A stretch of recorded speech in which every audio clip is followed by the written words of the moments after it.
फ़ा अलिफ आइन लाहौर से सवाल करती हैं, मेरी एक स्कूल टीचर हैं, वो बहुत गरीब हैं, मैं उनके पास ट्यूशन पढ़ती हूँ, हम उनको फ़ीस देते हैं, क्या फ़ीस में हम लोग ज़कात की रकम दे सकते हैं या नहीं, प्लीज़ क्लियर बता दें। देखें, इस हवाले से 2-3 बातें समझे। पहली बात, ज़कात की रकम जब किसी को दी जाए तो बग़ैर एवज़ के दी जाए। आप किसी से कोई काम करवाते हैं, किसी से कोई मनफ़त हासिल करते हैं और उसको ज़कात की रकम देते हैं, तो इस तरह ज़कात अदा नहीं होगी।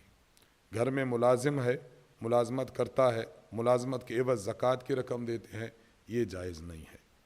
आपने फ़ीस अदा करनी है, ज़कात की रकम दे दें, ये जायज़ नहीं है। पहली बात ये समझें कि ज़कात की रकम बिला एवज़ दी जाती है, किसी काम काज के एवज़ में ज़कात की रकम देना जायज़ नहीं है। आप जो अपनी टीचर से पढ़ती हैं, तो टीचर से पढ़ना ये उनका एक फ़ेल है, काम है, वो आपकी खिदमत में है, तो खिदमत की एवज़ ज़कात की रकम देना जायज़ नहीं है। एक बात तो ये समझे। दूसरी बात, जिसको ज़कात दी जा रही है, देखा जाए कि वो मुस्तहिक़ के ज़कात भी हो। मुस्तहिक़ के ज़कात का माना कि उसकी मिल्कियत में 7.5 तोला सोना ना हो, अगर सोना देखा जाए। नंबर 2, 52.5 तोला चांदी ना हो, अगर चांदी देखी जाए। अगर सोना भी नहीं, चांदी भी नहीं, या मौजूद हैं लेकिन मिकदार कम है, तो देखा जाएगा अगर उनकी मिल्कियत में सोना चाहे 7.5 तोले से कम मिकदार हो, चांदी चाहे 52.5 तोला से कम मिकदार हो, नकदी रकम, माल तिजारत, ऐसा माल, ऐसी चीज़ जो किसी शख्स ने इस नीयत से ली थी कि मैं इसको आगे फ़रोख्त कर दूंगा और वो नीयत अभी बाकी हो, ऐसी चीज़। और नंबर 5, ज़रूरत से ज़ायद सामान।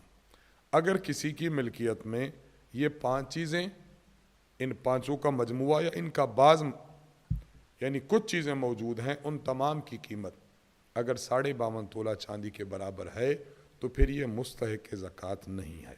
अगर उससे कम है तो फिर ये मुस्तहिक़ ज़कात है, इसको ज़कात दी जा सकती है।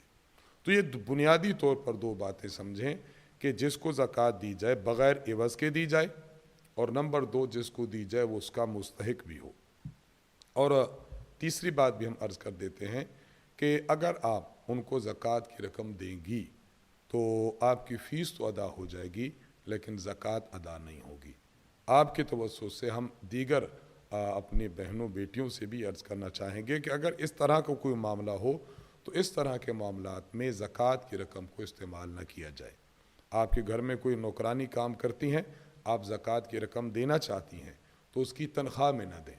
घर में कोई मुलाजिम काम करता है, ज़कात देना चाहती हैं, तो तनख्वाह में न दें। इस तरह बाज़ लोग उनके पास कोई कारी साहब पढ़ाने आते हैं या मस्जिद में बच्चे उनके पढ़ते हैं, तो वो उनकी फ़ीस के एवज़ में ज़कात की या सदक़े की रकम दे देते हैं, तो ये देना जायज़ नहीं है। इससे आपकी ज़कात और वो सदका अदा नहीं होगा। तो ये थोड़ी सी तफसील थी जो आपके सवाल के जवाब में हमने अर्ज़ कर दी।